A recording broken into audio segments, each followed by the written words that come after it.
ఈ 3 సంవత్సరాల పాలనలో నా మీద పదుల సంఖ్యలో కేసులు పెట్టి పాత రికార్డులు బద్దలు కొట్టడం ఏంటో తెలియదు. గతంలో 220 కేసులు నా మీద ఆ రికార్డు బద్దలు కొట్టాలని కాంగ్రెస్ ప్రభుత్వం అక్రమంగా అనేక కేసులు పెట్టి నన్ను వేధిస్తూ ఉన్నారు. మొన్నటి మీరు చూస్తే కేతనపల్లి మున్సిపాలిటీలో 22 వార్డుల్లో మార్పుల్ని తీసుకొస్తారు. కాంగ్రెస్ అన్యాయంగా కేతనపల్లి మున్సిపాలిటీ చైర్మన్ స్థానాన్ని కైవసం చేసుకోవాలని కుట్ర చేసి నా మీద నాతో పాటు మా నాయకులు 25 మందిని అక్రమ కేసులు పెట్టి నన్ను ఆదిలాబాద్ జైల్లో 16 రోజుల పాటు ఉంచింది. సో అక్కడ అనేక రకాల జైల్లో ఇబ్బంది పెట్టి నాకు రోడ్డు ఇన్ఫెక్షన్ వస్తే ట్యాబ్లెట్ ఇవ్వలే. దాదాపు 4-5 రోజుల పాటు విపరీతమైన చలి, అక్కడ ఫిబ్రవరి మాసం చలి బాగుంటే నాకు పెన్షన్ ఇవ్వలేదు.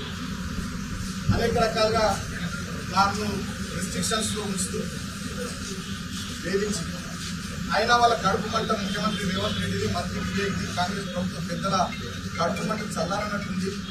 మళ్లీ ప్రకటనగా కేసులు పెట్టి నేను 2014లో మెట్రోపాలిటన్ గెలిచిన సింగరేణి కార్మికుల మోసంతో గెలిచిన ఆనాడు 2018లో చెన్నూరు ఎమ్మెల్యే గెలిచిన మా మందరం రామకృష్ణప్పుడు గోల్బెల్ట్ ఏరియా పెద్ద నాకు దొరికిన ఆనాడు ఆశీర్వదించి ఇప్పుడు మేము ఓడిపోయినప్పటికీ కూడా ఆ ప్రాంత కార్మికుల పట్ల ఈ కాంగ్రెస్ ప్రభుత్వం చేస్తున్నటువంటి అన్యాయాలు, మోసాలు దాన్ని నిరంతరం ప్రశ్నిస్తూనే ఉన్నాం.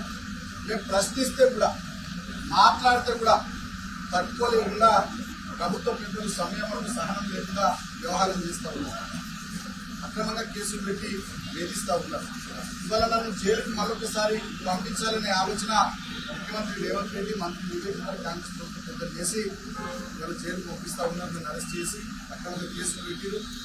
ఆ పెట్టిన సెక్షన్స్ కూడా మా లీగల్ మాట్లాడుతుంటే ఆ ఒక సెక్షన్ నాకు అట్రాక్ట్ కాదు. 326G కానీ ఇతర అనేక సెక్షన్స్ అన్యాయంగా పెట్టినాక ఏంటి ఉద్దేశం? బాలకృష్ణ మాట్లాడుతూ ప్రశ్నిస్తుంది కాబట్టి బాలకృష్ణ గుర్తు నొక్కాలి, అరెస్ట్ చేసి జైళ్లలో వేయాలి, నిర్బంధం విధించాలి, తద్వారా పైశాచిక ఆనందం పొందాలనేటటువంటి ఆలోచన కాంగ్రెస్ ప్రభుత్వం పెద్దలు.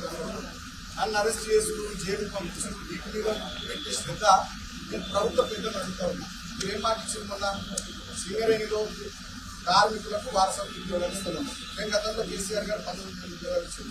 ఇప్పుడు ఉద్యోగాలు ఇచ్చిన దృష్టి పెట్టు జీవో 76 ద్వారా సింగరేణిలో ఇంకా పట్టాలి. ఒక రామకృష్ణపూర్లోనే 3,360 పట్టాలు ఇచ్చిన ఒక పట్టా కూడా ఇవ్వలేదు 3 ఏళ్ళలో. వాళ్ళ సింగరేణిలో 15,000 కోట్ల కుంభకోణం చేసి 40 లక్షల టన్నుల బొగ్గు మాయమైన 1600 కోట్ల విలువ. ఇక్కడ సింగరేణిలో ఒక్క సంక్షేమ కార్యక్రమం అమలైతే లేదు, కొత్త మైన్స్ లేవు, అనేక కుంభకోణాలు, సోలార్ ప్లాంట్లతో కుంభకోణం, మైనింగ్ బొగ్గు ప్లాంట్ల కుంభకోణం, జైసల్మేర్ దగ్గర ఎక్కడో రాజస్థాన్ పాకిస్తాన్ బార్డర్ లో సోలార్ పవర్ ప్లాంట్ ఏర్పాటు చేస్తారు. అది ఎవరికి తెలియదు. అక్కడ ఏమైతే దాంట్లో కుంభకోణం ఇవాళ మొత్తం సింగరేణి కుంభకోణాల అయిపోయింది, 100 గంటగా మారిపోయింది.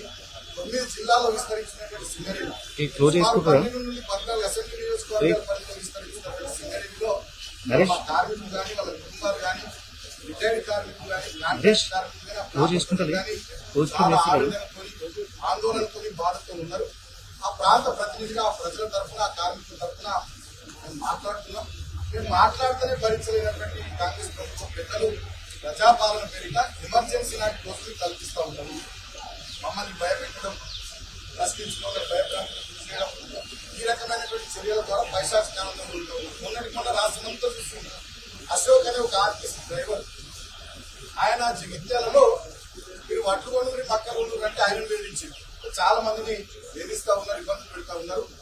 అయినప్పటికీ నాకు చట్టం మీద, వ్యవస్థల మీద, న్యాయస్థానం మీద, అంబేద్కర్ గారు మహానుభావులు రాసిన రాజ్యాంగం మీద నాకు నమ్మకం ఉంది. ఈ అరెస్టులు, కేసులు, వేధింపులు, జైళ్లు ఇవన్నీ కూడా మా లీగల్ టీం చూస్తున్నది.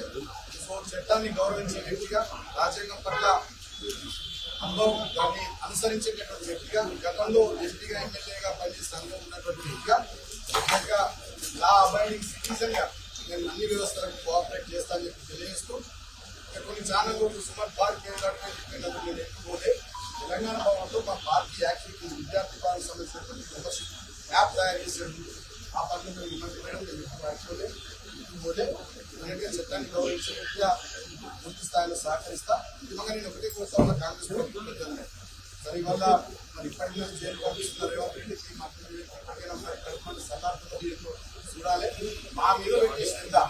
మా మీద చేసే ఎదురుదాడి మా మీద కేసులు పెట్టి జైళ్ళకు పంపించాలనేటువంటి దాని మీద మీ తాపత్రయం, దాంట్లో సగమైన ఇచ్చిన 6 గ్యారెంటీల మీద, 420 హామీల మీద, జైలులో చెప్పిన ఎస్సీ ఎస్టీ డిక్లరేషన్ మీద, కామారెడ్డిలో చెప్పిన బీసీ డిక్లరేషన్ మీద, వరంగల్లో చెప్పిన రైతు డిక్లరేషన్ మీద, అదేవిధంగా సరూర్నగర్లో చెప్పిన బీసీ డిక్లరేషన్ మీద పెట్టి ప్రజలకు నాకు మంచి పనులు చేయాలని కాంగ్రెస్ ప్రభుత్వం పెద్దలు కోరుతా ఉన్నా.